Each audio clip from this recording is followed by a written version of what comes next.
Hey guys, what's up? It's Nicole, and today I'm very excited because there is a plate of Christmas cookies in my near future and potentially in your near future, because I know that it is the holidays and we're seeing lots of recipes for holiday cookies on places like Pinterest, and they look so beautiful and perfect, but it can be hard to pick which recipe is going to work for you, which one is worth the time and money investment, because sometimes it's like that beautiful picture does not turn out beautiful on your plate. So I thought I would be your guinea pig and pick 3 different recipes from Pinterest that are all vegan, all Christmas cookies, and try them out and not only let you know if I think they taste good, but also if I think they're worth the time and the money to make, and also share some tips and tricks that I learned along the way because there was a little bit of trial and error. So I hope that you guys will find this helpful, and let's get started with cookie number 1. So first up, I'm going to be trying these salted caramel thumbprints, and these are gluten-free and refined sugar-free and vegan, of course. And so the basis of them only has 3 ingredients, which is almond flour, which, by the way, I highly recommend getting at Trader Joe's or online because it can be really expensive, but it's pretty affordable at those places. And then you're going to add some melted coconut oil and some maple syrup to sweeten it up, and that is it. You just stir it around, and that makes the actual cookie itself. And when I was stirring this around, I was thinking, what on earth? Like, this is not going to come together into a cookie batter. Like, as you can see, it was really dry. But then I realized that if I pressed the mixture together, it kind of like stuck together and formed a ball. So that's what I did. But it didn't have like a super sturdy consistency, if that makes sense. So the recipe says to cover this and let it sit for about 30 minutes. So I did that, and then I formed the mixture into little balls, or I tried to form the mixture into little balls. It was really dry and kind of difficult to hold together, so I kind of just set it down on the parchment paper and then made these little mounds, and then once it was kind of holding together, then I would like press my thumb into it to make a little well for the salted caramel later on. So I would say this was a little bit more difficult than I thought it was going to be. I wanted them to look a little prettier and rounder like the picture, but it didn't. But I was still hoping they would taste good, but they weren't. They were a little bit more rustic looking, let's put it that way. One of the good things about this recipe, besides the fact that it's healthy, is that it comes together pretty quickly, and these only bake for a few minutes. And then while they were cooling, I decided to go ahead and start the caramel sauce, which again is refined sugar-free, gluten-free, and only has a few ingredients. So I took some melted coconut oil and some almond butter. And a little trick is to do the coconut oil first so that your spoon is a little bit cleaner. It's easier to get the almond butter out of it. And then I used also some maple syrup. There's also a bit of salt to make it salted caramel. And it looks very much like caramel, and it has a really nice consistency. I will say the smoothness and the texture is really nice. So then you just fill each cookie with about half of a teaspoon of the caramel mixture, and then it says to melt dark chocolate chips in the microwave for 30 seconds.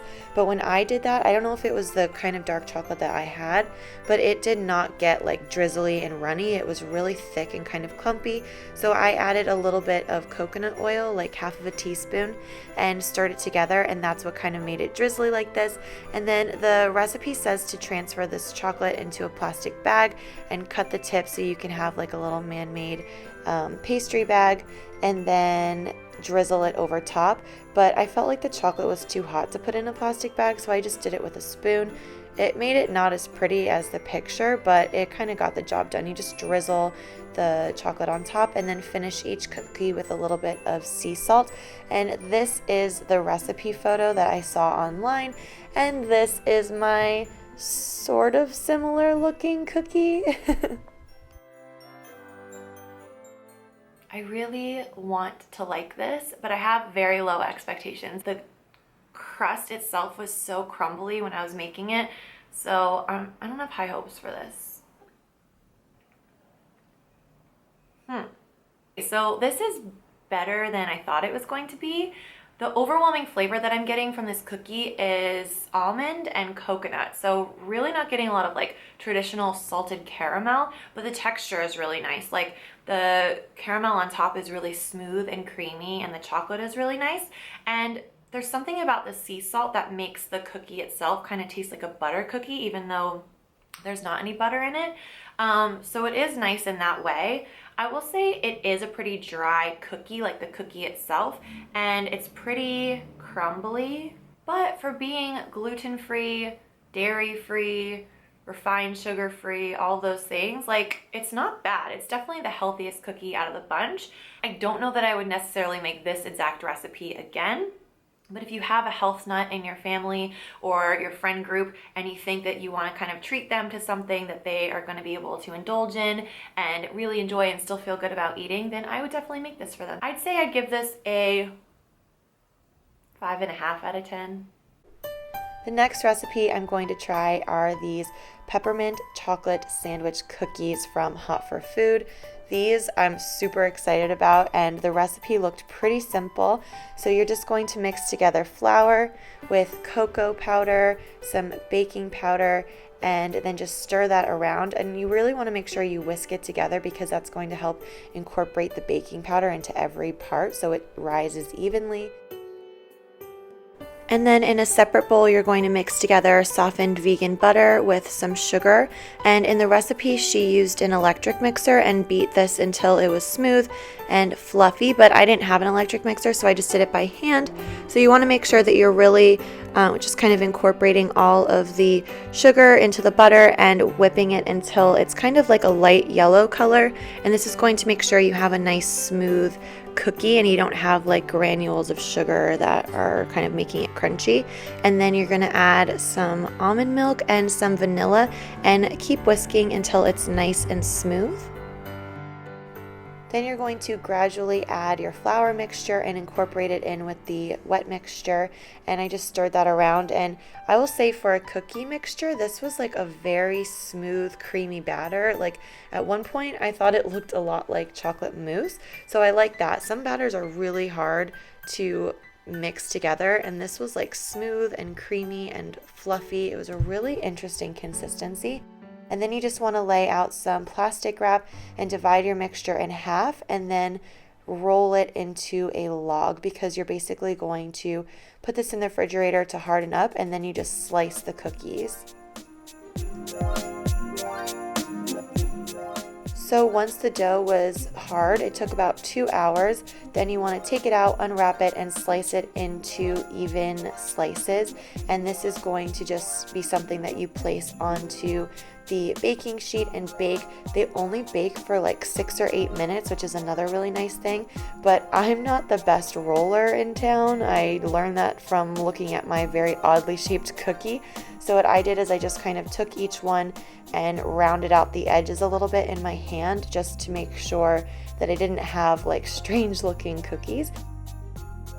These puff up quite a bit in the oven, but they don't really spread out, so you can put them kind of close together, and they do kind of deflate just slightly so that they can be kind of like a nice sandwich cookie texture.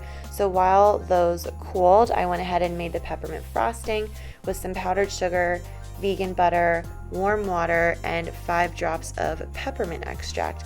You can beat this again with an electric mixer. Again, I didn't have one, but it came together pretty easily. If you're doing it by hand, I wouldn't worry about that. And then once that was well combined, I moved on to the candy canes. And the candy canes I found at Whole Foods. I went for a vegan kind. I know a lot of candy canes are vegan, and if you have the Is It Vegan app, you can just scan the barcode. But some of them are not because of the food coloring that they put in them. So these are colored with fruit juice, so they're not quite as dark or as pigmented as other candy cane, which is kind of a bummer, but I was really glad that I found a vegan kind. So you just want to crush them up. I did it in a food processor, and then you assemble the cookies by adding a little bit of frosting to the center and then topping it with an additional cookie, and then you just kind of roll the sides in peppermint crumbles or peppermint shavings, and oh my gosh, these turn out so cute. Decidedly different than her picture on the blog, but still really good and really cute. I'm so excited. Oh my god.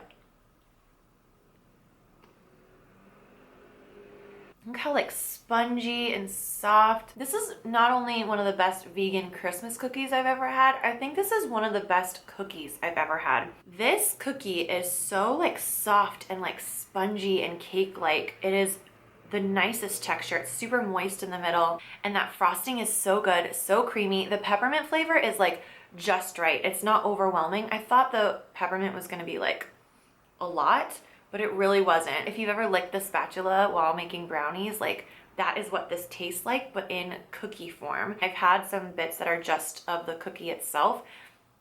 I would eat the cookie just by itself, and I'm probably going to after this video. With the frosting is really nice too. It's very Christmassy. This with a cup of hot chocolate or even a cup of coffee, it would be so good. I am giving this a bazillion out of 10.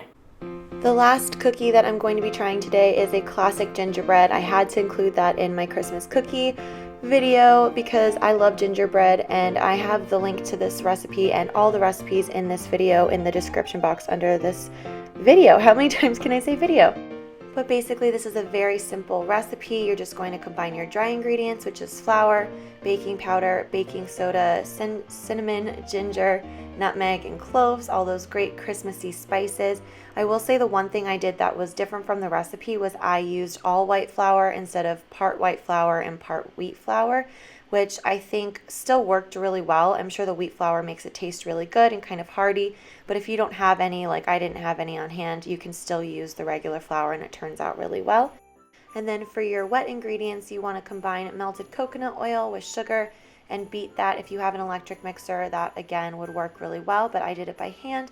And then added some water and then some molasses. And the molasses is what makes it taste like gingerbread cookies. And it's also just kind of fun when you're making it because it looks like you're whisking together like a vat of dark chocolate.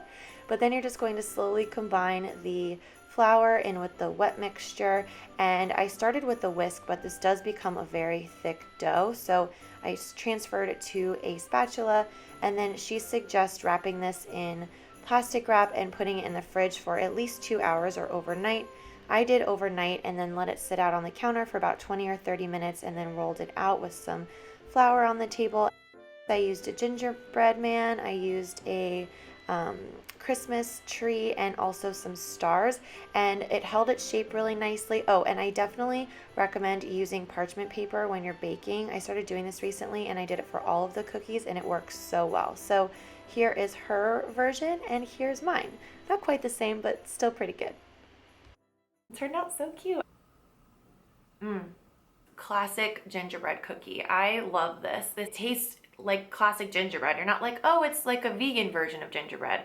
It's gingerbread through and through, and it has that soft kind of like cake cookie texture, which is really, really nice, and has that wonderful Christmassy smell, which I love, and it holds its shape really beautifully. Like they didn't spread out or flatten when you bake them, which has definitely happened to me when I've made gingerbread in the past. So I love that, and I feel like these would be so fun to bring like over to a friend or family member's house, and you guys can decorate them together.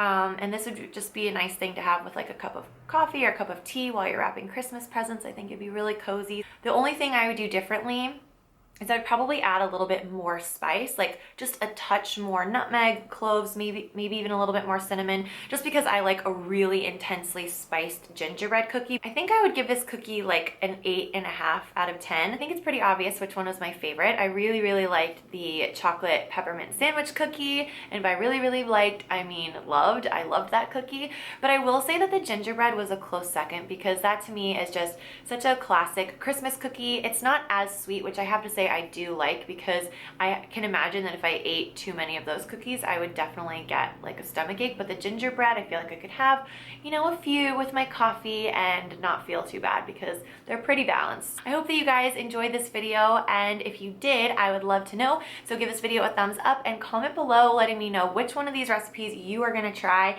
and if there are any Pinterest recipes that you think I should try in another video sometime, maybe something savory, maybe something to do with like Christmas type food, something like that.